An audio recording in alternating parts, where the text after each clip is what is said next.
Labdien visiem, mani sauc Velta. Apmēram pirms mēneša manā kanālā es uzņēmu tādu video, kurā stāstīju, ka vairāk neuzņemšu garos video, būs tikai šie tie īsie shorts video, kuros es neko principā nestāstu, tikai rādu, kur ir mūzika klāte, jo man šāds video pasniegšanas formāts it kā patīk labāk, man patīk joprojām, bet ir notikušas dažas izmaiņas, un par tām es šodien gribu pastāstīt, kāpēc es atkal atgriežos pie šiem te garajiem video. Tātad mēneša laikā manā kanālā ir būtiski palielinājies abonētāju skaits. Tas, protams, ļoti priecē, taču es kā video veidotājs, protams, redzu šo te statistiku, un abonētāju skaits ir pieaudzis, taču ir samazinājušies skatījumi no Latvijas. Un tas man galīgi nepatīk, jo tā ir sanācis, ka šos te garos video skatās, kuros es kaut ko stāstu, runāju, rādu, ja vairāk skatās adītājs no Latvijas, savukārt šos te īsos video, shorts video ar mūziku, protams, kur es neko nerunāju, ja tikai rādu, skatās vairāk skatītāji no citām valstīm. Lai kā man patīk šos īsos video uzņemt, es tomēr negribu pazaudēt skatītājus no Latvijas, jo patiesībā pašā sākumā pirms 2 gadiem, kad es izveidoju savu kanālu, man bija tieši tāda doma, lai varētu komunicēt, es rādītu savus darbus tieši Latvijas auditorijai, taču dzīvē viss mainās, un tātad paeksperimentēju mēnesi un sapratu, ka garos video es uzņemšu apmēram reizi mēnesī, varbūt 2, bet pagaidām es liecos uz to, ka tie būs reizi mēnesī, kur es vairāk pastāstīšu un parādīšu, ko tad mēneša laikā esmu nodījis. Un šie te īsie shorts video tātad iznāks 2-3 reizes nedēļā, kuros es neko nestāstu, tikai rādu, un klāt ir pievienot šī te mūzika, un var skatīties adītājs, kuras latviešu valodā nerunā. Tātad mēnesis ir pagājis, protams, mēneša laikā es esmu adījusi, nebija tā, ka es tikai tur kaut ko īsajos video filmēju un rādīju. Tās adītājas, kuras es sekojuši līdzi šiem īsajiem video, ir redzējuši, ko es esmu nodījis. Es uzskatu, ka mēneša laikā es diezgan daudz esmu pastrādājusi. Tātad pirmais gatavais darbs man ir mugurā, tas ir mans dzeltenais džemperis Mežģīņa rakstā. Manuprāt, es pirms mēneša jau rādīju tādus fragmentus, kā džemperis tope. Džemperis ir nodīts, džemperis valkājs, ar šo darbu esmu 100% apmierināta. Tātad es nedemonstrēšu daudz to džemperu šodien īsajos šajos video var apskatīties. Tātad džemperis ir radīts no dzijas Drops Belle. Kur man ir šī te etiķete. Tātad man ļoti patīk šī te dzija. Es vispār esmu laikam pēdējā laikā samīlējusies tajā dzijā. Tātad dzijas sastāvs 53% kokvilna, 33% viskoze, 14% lince. Ar adatām numuru 4 norādīts. Es savu Mežģīņu džemperi adīju ar adatām numuru 3,5.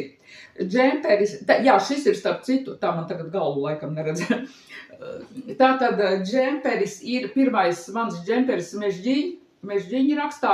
Man no sākuma bija tāds lielas šaubas, vai es vispār tādu adīju valkāšu, un kur vēl vasarā man likās, ka tas ir vispār pilnīgi garām valkāt adīt džemperi, bet nē.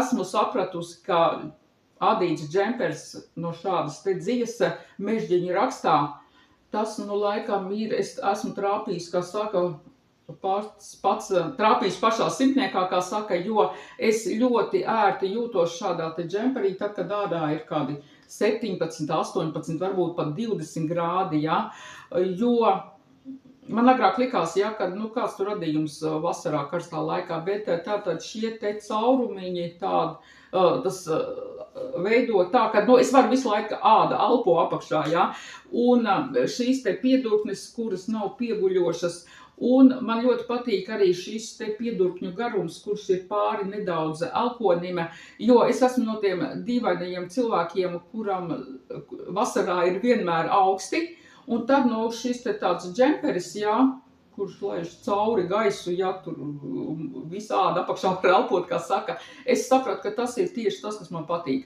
Un tātad nodīju vienu džemperi un nolēmu, ka man vajag vēl otru tieši tādu pašu.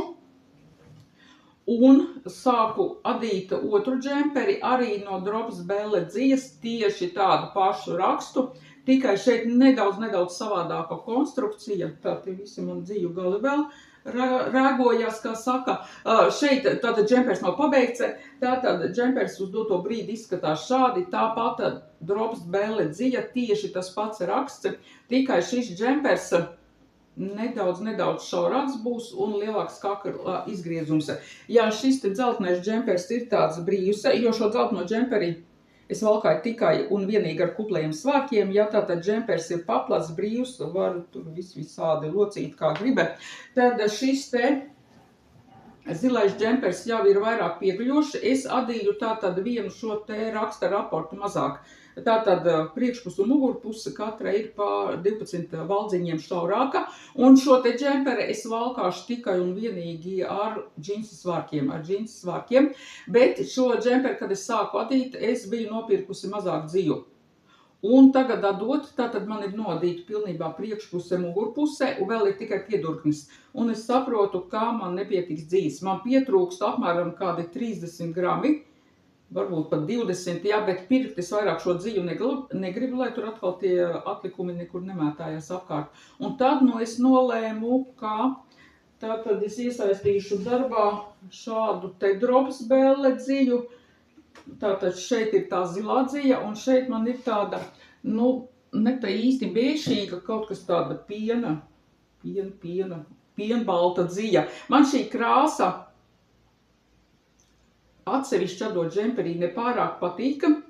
Es kādreiz kādā citā video parādīšu, ko tad es no šīs dzijas biju nodījusi. Un šeit ir tāds dziju atlikums, jā, un tad es nolēmu, kad ir kaut kādas piedurknēs smalka šaura svītriņa jāieda, kaut kā šie te 30 grami man ir džemperī jāieda, lai nebūtu nekas jāpērka klāta. Tātad džemperi nodīta priekšpuse, mugurpuse, apstrādāta kakla izgriezuma līnija ar, tā var te redzēt kaut ko, ar šo te aikortu no šīs te gaišās dzijas. Tagad ir jāsašuja sānu daļas, jā, gan dzeltenais, gan šis džempers ir adīti priekšpuse, mugurpuse un piedurknis atsevišķi, un pēc tam šūts kopā arī šeit ir tātad jāsašuja sānu vīles, un tad ir jāda piedurknis un jāiešuj. Vienu brīdi es adīju, kad adīju džemperis, es adīju bez šīm te vīlēm, es adīju pa apli, jā. Tagad man ir uznācis kaut kāds tāds bums, ka man patīk adīt atsevišķi un šūt kopā. Tā arī šis darbs ir, patiesībā šī te šūšana kopā nekas sarežģīts nav. Plecu daļā valdziņus es sādu un sānu daļā sašūta. Kaut kā man ir iepaticies, varbūt tāpēc, ka es pēc pamatprofesijas esmu šuvēja. Tātad redzēsim, kā šis džempers izskatīsies ar šīm te nedaudz strīpainajām piedurknēm. Kāpēc nepaeksperimentēt? Jā, tātad džempers ir nedaudz šaurāks nekā šis dzeltenais, un džemperim ir lielāks un dziļāks kakla izgriezums. Valdziņu skaits šeit tātad ir vairāk kakla izgriezumam nekā plecu līnijai atstāts. Tā visur šeit vēl dziju gali nav paslēpti. Tātad esmu sākusi adīt šādu te džemperīti vienu vēl, un, protams, mēnešu laikā esmu pabeigusi adīt savu garo adīto jaku vai kardigānu, saucam, kā gribam, latviešu valodā laikam pareizi adīta jaka ir. Tātad arī to, kā jaka izskatās uz manīm, arī var paskatīties šajos īsajos shorts video, tur ir ļoti daudz, es esmu rādījis par šo jaku. Tātad jaka ir gara un izmērs ir tāda nedaudz saģurcīta, jo man šodien jaka bija mugurā ārā, kad gāju. Tātad šī jaka ir adīta no dzijas Yarnart jeans un Yarnart cotton soft. Divas dzijas savienoja kopā, divas pavadienas, jā. Un adīju ar adatām numuru 3,5.